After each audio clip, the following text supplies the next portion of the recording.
It's the Bangers and Classics podcast with me, James Rupper, and him, David Malloy. And hello, David. Hello, James.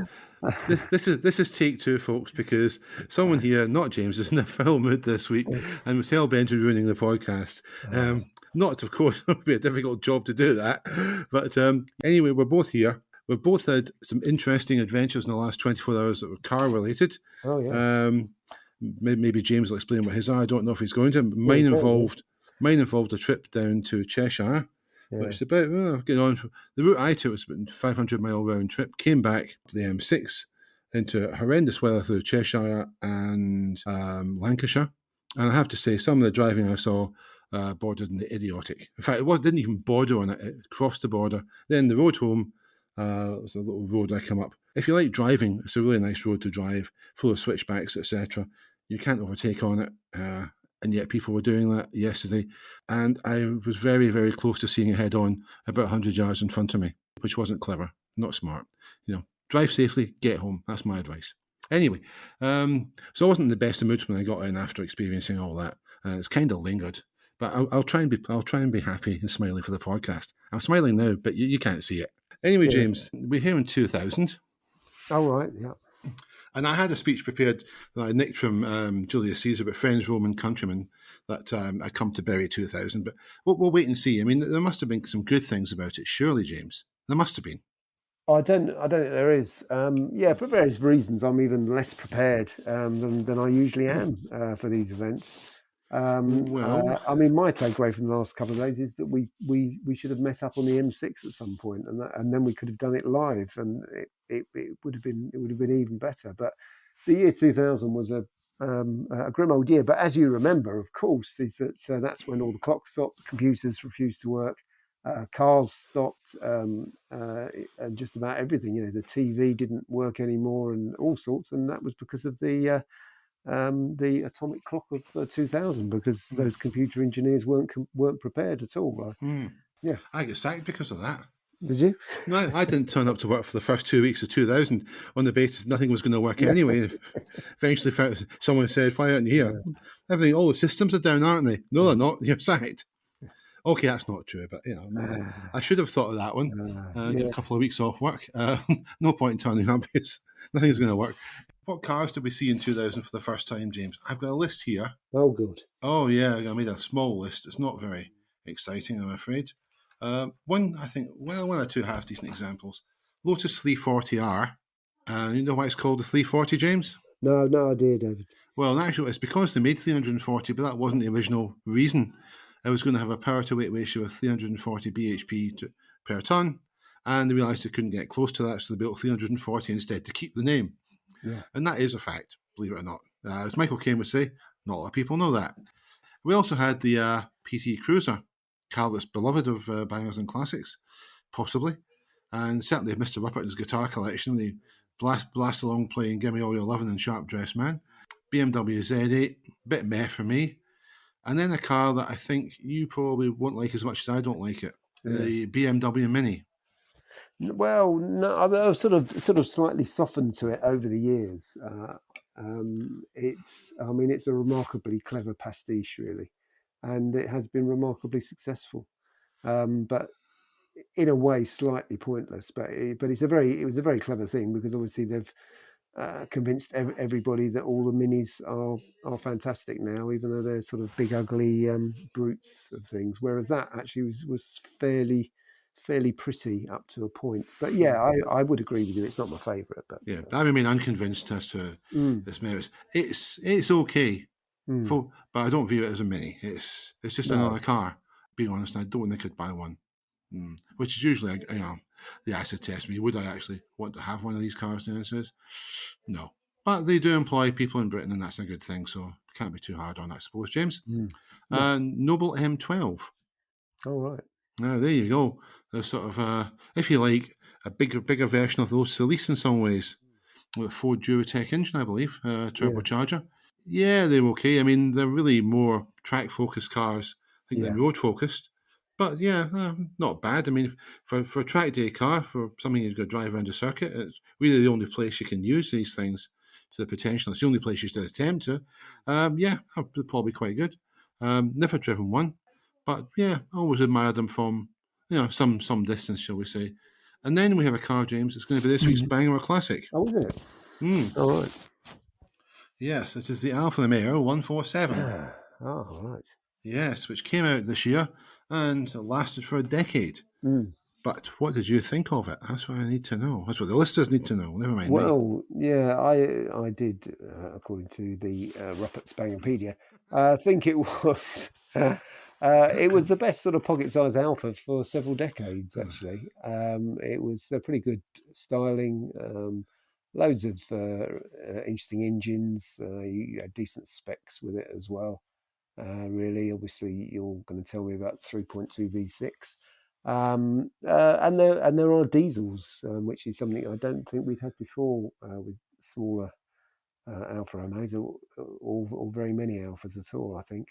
But it was the usual thing in that, yeah, I mean, it's always slightly fragile because it's a Alfa Romeo, and mainly they sort of get neglected by people, and that's always the way. In that, cars, some are inherently unreliable, but some just attract people who use them for a bit and then they get passed on to idiots, and once they go out of the 3-year warranty. But yeah, apart from the Seller Speed automatic, which always will give you problems, I rather like them, actually. I think they're quite pretty, and they're eminently affordable. You can buy them very, very cheaply indeed. Except for the GTA, which is a bit more expensive. Yeah. That's the one with the 3.2 V6. Yeah. Yeah, 147 is related to the Saloon 156, and of course the Coupe GT. I didn't have a 147, but I did have a GT. I had a GT with the 1.9 diesel engine, the 16-valve version, and yeah, it's a good car. Shares many of the same faults as the 147. One being the wishbones are almost a service item. It's that kind of car. The sills seem to be vulnerable to damage as well, and seems to be a very weak point, even though supposedly galvanised them. Struggle with that one, why they're so weak and why they rust so badly, if indeed they are galvanised, but that seems to have been the case. However, 147 was a good enough car in the eyes of the motoring press to win the European Car of the Year Award 2001. All right. Yeah, so there you go, and Alfa won it. It was revised, I think, about 2004 or something. It was certainly a midlife facelift. Didn't do a vast amount for it, but didn't really affect the car greatly. But as you say, James, you had the choice of engine, a couple of twin spark engines, so called because obviously they had 2 spark plugs per cylinder. Yeah, and they were okay. The variators can go in the twin spark engines, and they are known to be quite heavy on cam belts. Yeah. So you have to bear that in mind.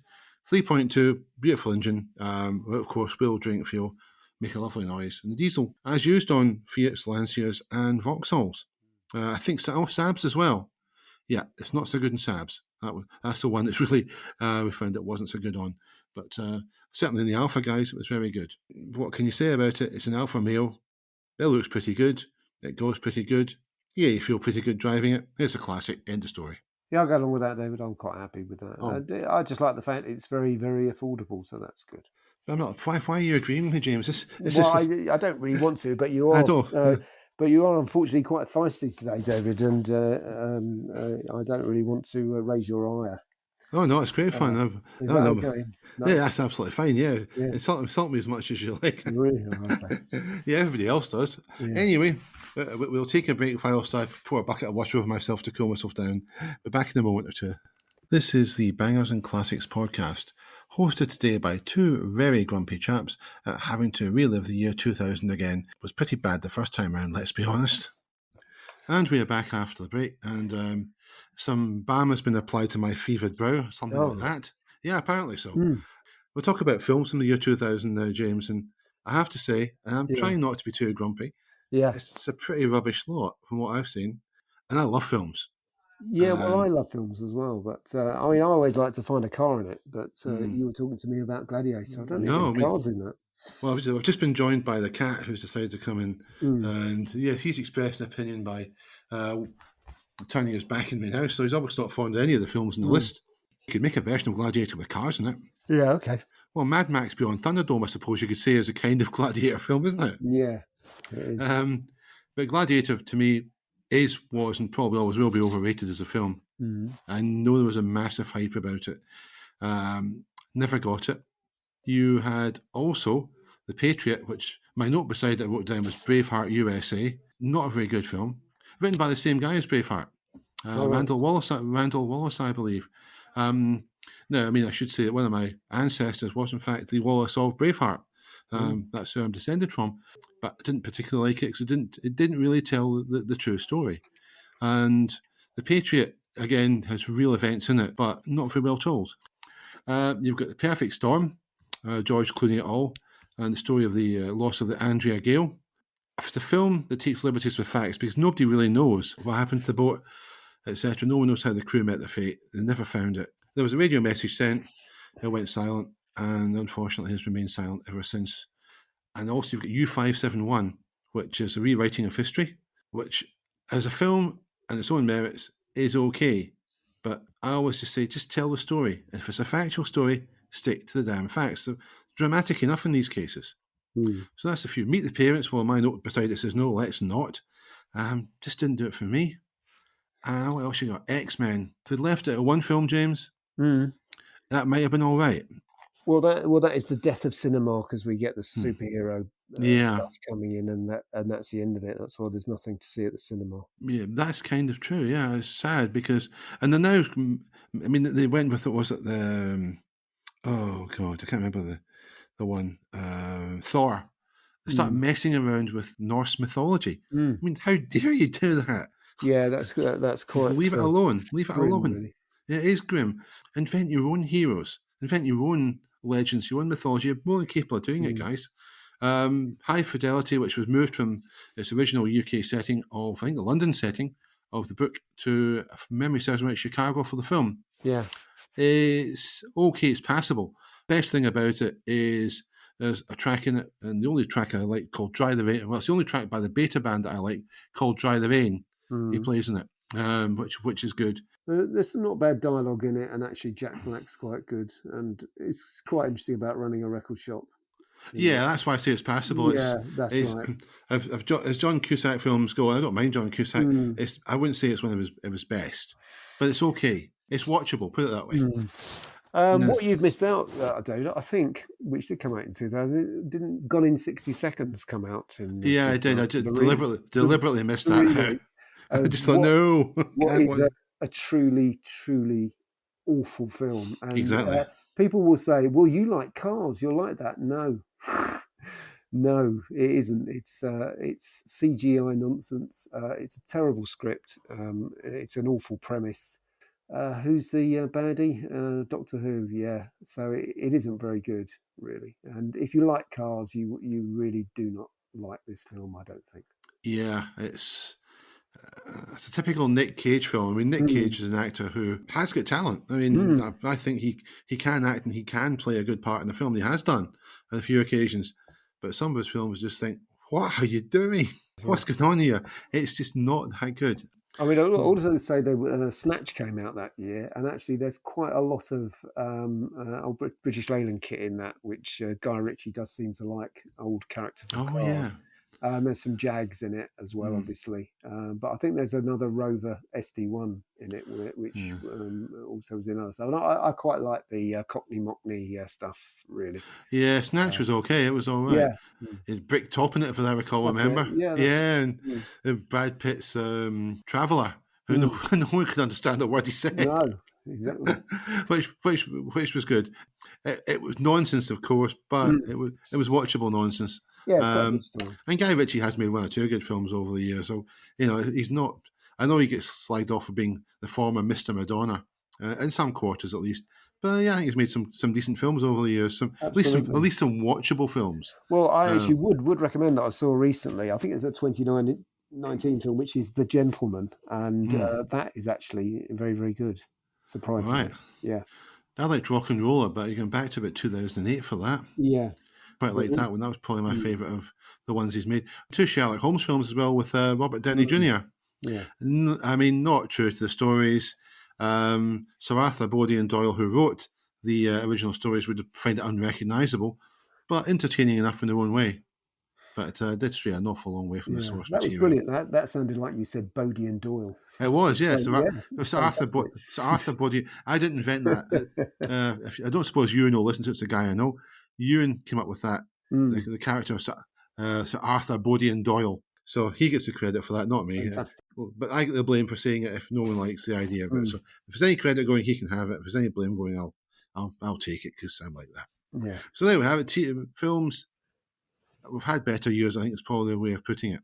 And nothing really much there for petrolheads. You could say, of course, when was Swordfish not released in 2000? Was that 2001? I don't know. I didn't think so. I thought that was a horrible film as well. The only bit of it was the TVR, which somehow there was a TVR in it. which somehow appeared in America and UK plates and couldn't outrun heavily armored SUVs. That wouldn't happen somehow. I think that was 2001. But so nothing much of great notice there. So we should move on. That's right. I'll try and fix it that we don't go to 2001. Yeah, in some way, shape, or form. But otherwise, I tell you what, if you want to do the music of 2000, there is nothing at all. That is when music died. So I was going to leave that to last, James, because really? Yeah, I think so. Yeah, it's great that we prepare this, isn't it? Beforehand, we do 2 or 3 hours of prep before we do this. And so it's like, oh God, what's this?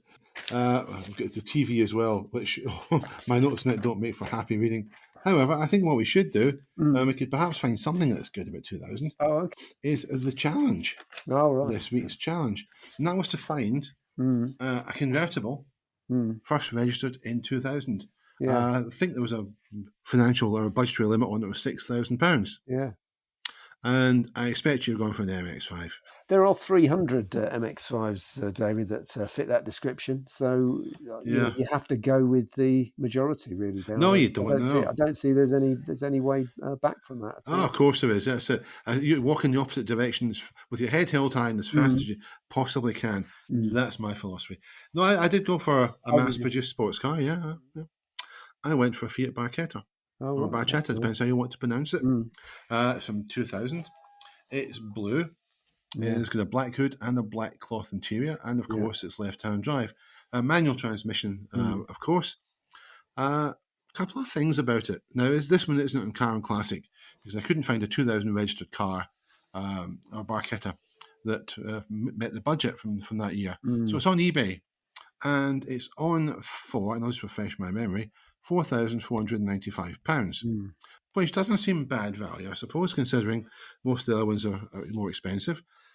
It's probably been sitting somewhere, either that or it's been in Ireland or abroad, because the MOT history doesn't start until about 2006. Then it peters out in 2012 and resumes in 2022. But such history as it is good. There's not a vast amount of advisories, and any that there are fairly minor things. The last test, which was April of this year, has no advisories, James. None whatsoever. And so you got a pretty long MOT, certainly, good 8 months on it. The usual Barchetta spec, the black roof, as I said. It's got alloy wheels on it, electric windows. It's a pre-facelift model, which means it was assembled by Maggiora, who I think went bust in 2002.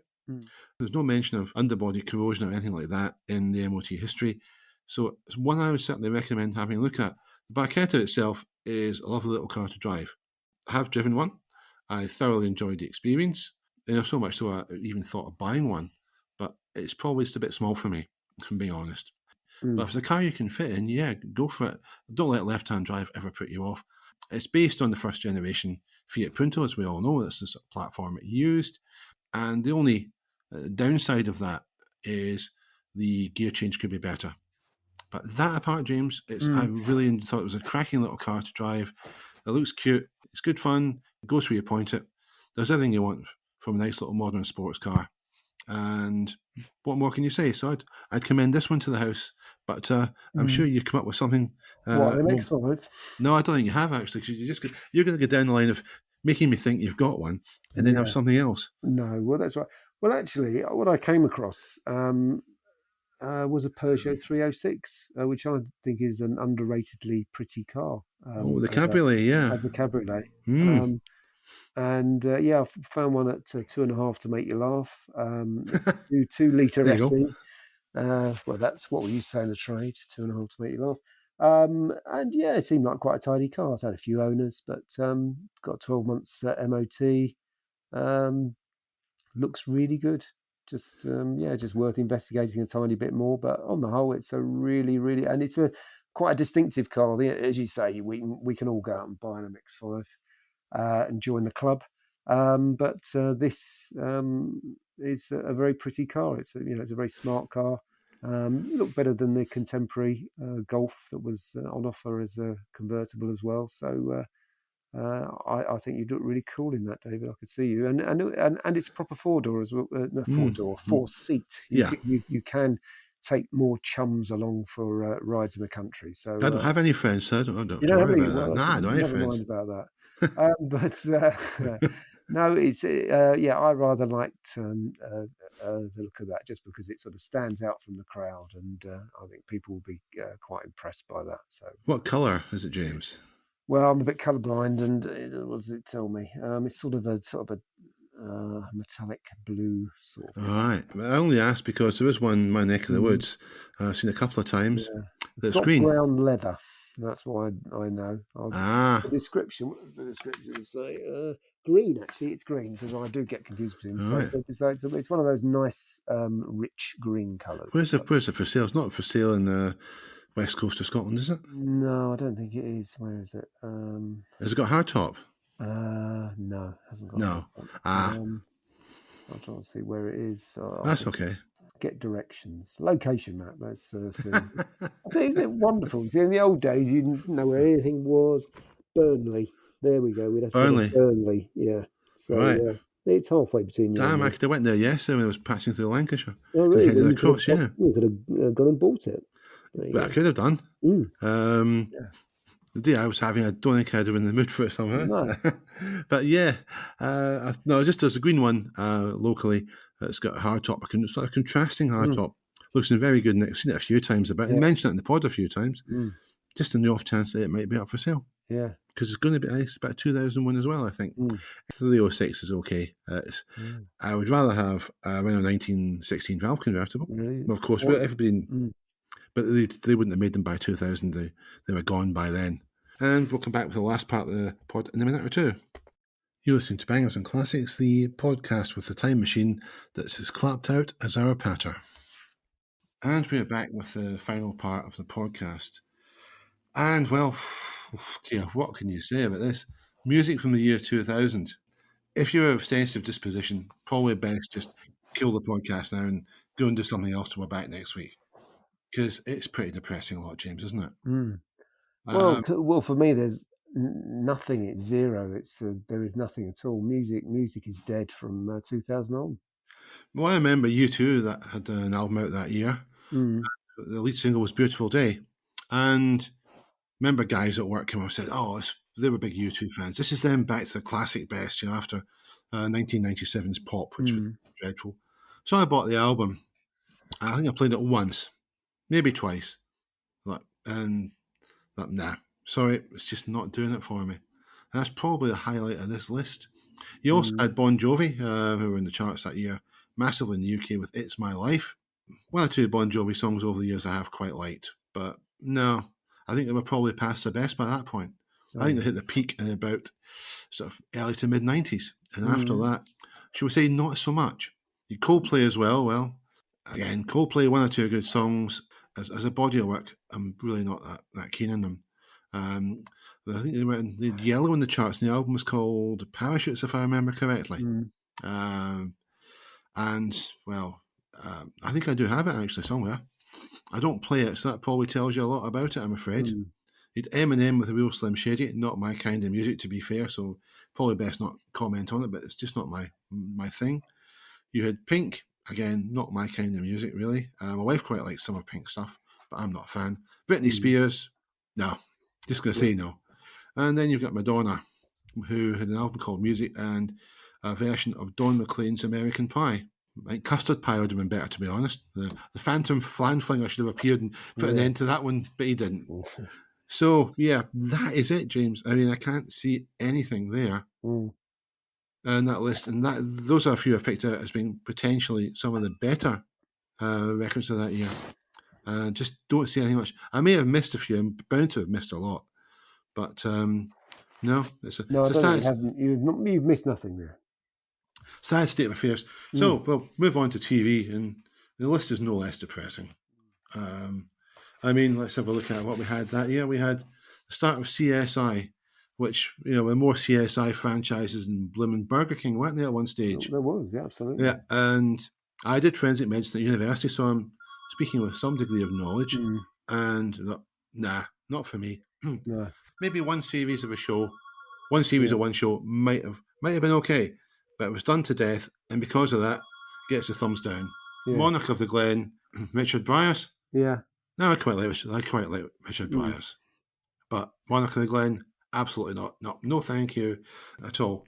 Ali G. Now, I'm not a fan of Sacha Baron Cohen, but Ali G was pretty good. He was quite clever with it, I thought. But again, I went on too long, and he used the same joke for other characters, and he protracted it. These things are best in small doses. Go in there, hit the mark, get out and do something else, instead of effectively reusing the same joke and the same setup time and time again until it just doesn't work anymore. But the original Ali G, it was good. I'll give it that much. Big Brother started that year, James. Did it? That's all I'm going to say about it. Yeah, I've got to say about it. I've nothing good to say about it, so that's it. And, well, we also had location. Nothing good to say about that either. I've written a rude word next to it, so I won't even read that out. What else do we have? Oh, one more thing. And this was something that people I do have time for were involved in, and I've written next to it, no. The TV series was the remake of Randall and Hopkirk Deceased. Oh, yeah. With Vic and Bob. Now, Vic and Bob can be very, very good. Individually, and Bob Mortimer can be an extremely funny guy, very witty guy. Some of the stuff's a bit out there and random, but they do have talent. There's absolutely no question about it. And they can be extremely funny. This is a vehicle for them. Someone probably thought it's a good idea. No, you best to leave these things alone. Randall and Hopkirk was a classic series. Used to upset me when I was very young because one of the characters was dead. And I found that very upsetting when I was a kid, that he couldn't touch anything, etc. Always a sensitive child, me. Yeah. Yeah, haven't insensitive adult, but there we go, sensitive child. But Vic and Bob's version, nah. Just wasn't for me. I don't think they ever made a second series of it. Maybe they did. No, I don't think they did. I think that was probably either 4 or 6, and that was it, I think. Yeah. I think we all watched it because we remember the other one so fondly, and you just think, well, could they? In a way, it's not could they make it better, but could they make it just as interesting? And they didn't really. Yeah, I think with these programs, they should just be left. Come up with new ideas, new concepts. You can take a riff from it. You can take some inspiration from it, by all means.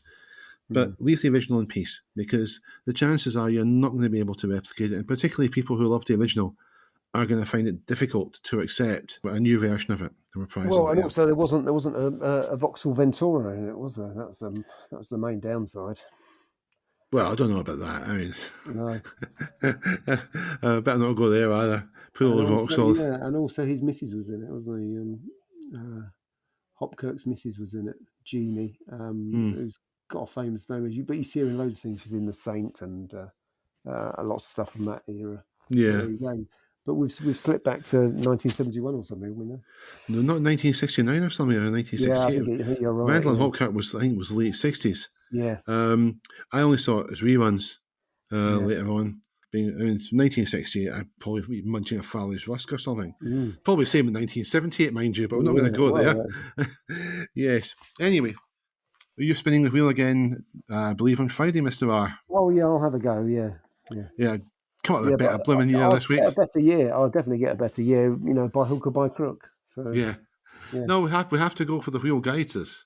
If it guides us to a year that hasn't got anything good, we've still got to do it, because that's how we roll. It's a warts and all podcast. Well, there's not much left apart from the warts usually. No, absolutely. Yeah. It's just a warts podcast. The warts are all.